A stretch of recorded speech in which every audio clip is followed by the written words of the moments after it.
Hi guys, welcome and welcome back to my YouTube channel Jeeni vlogs. स्वागत है तमारू मारी YouTube channel पर।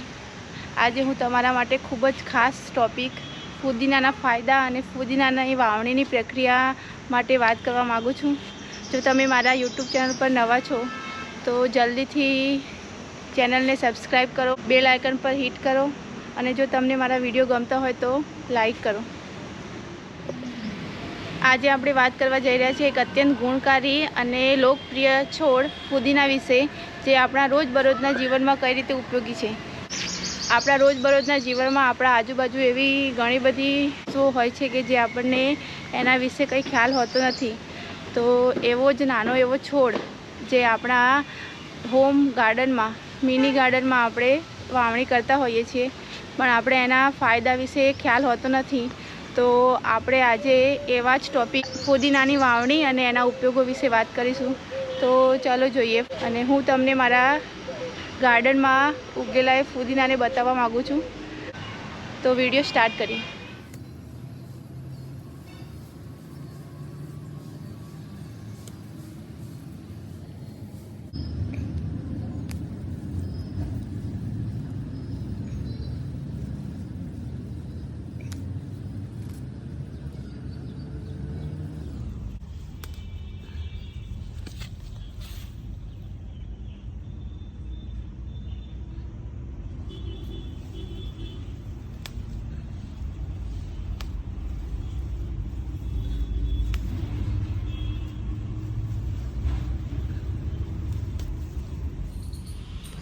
चलो तो આપણે ફુદીનાના ફાયદા વિશે જાણીએ।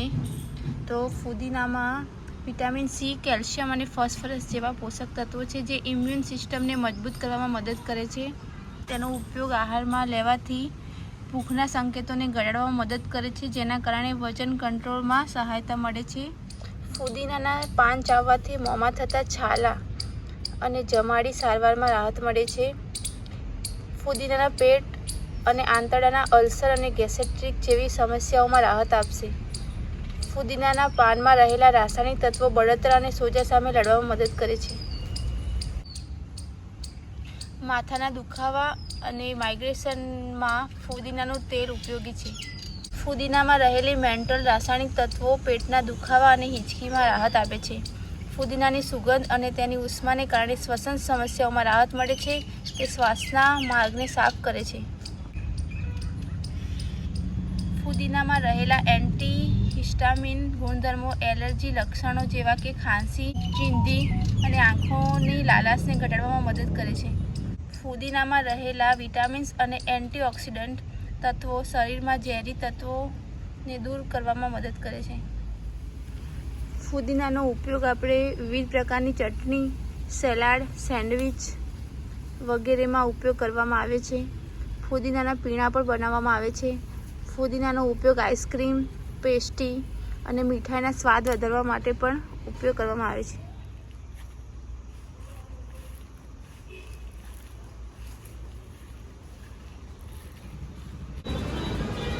આવી મૂળિયાવાળી ડાળી લઈને તમે એમાં માટીનું રોપણ કરીને પણ એની વાવણી કરી શકો છો। કાં તો પછી આવી 3 થી 4 નોડ્સ હોય તેવી ડાળખી લઈને એનું માટીમાં રોપણ કરવાથી 10 થી 15 દિવસમાં કૂંપ પણ ફૂટી જશે। અને વાવણી કરતી વખતે ધ્યાન રાખવું કે જો તમે કુંડામાં વાવણી કરતા હોય તો કુંડું ઓછું ઊંડું અને વધારે પહોળું હોય,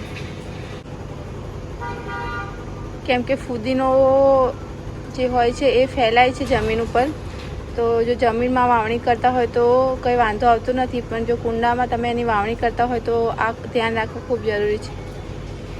અને ફુદીનાને પાણીની જરૂર હોય છે, પણ બહુ વધારે નહીં અને ઓછું પણ નહીં, એવું પાણી આપવું જોઈએ। અને જ્યાં સતત પાણીનું વહેણ ચાલતું હોય એવી જગ્યાએ, જ્યાં ઠંડક મળતી હોય ફુદીનાને, એવી જગ્યાએ વાવણી કરવાથી ફુદીનો સારી રીતે ખીલી ઉઠે છે અને તમે તમારા રોજબરોજના જીવનમાં ફુદીનાનો ઉપયોગ કરી શકો છો। ફુદીનાવાળો શરબત કે ફુદીનાવાળી ચા ઉનાળાના દિવસોમાં પીવાથી ઠંડક મળે છે।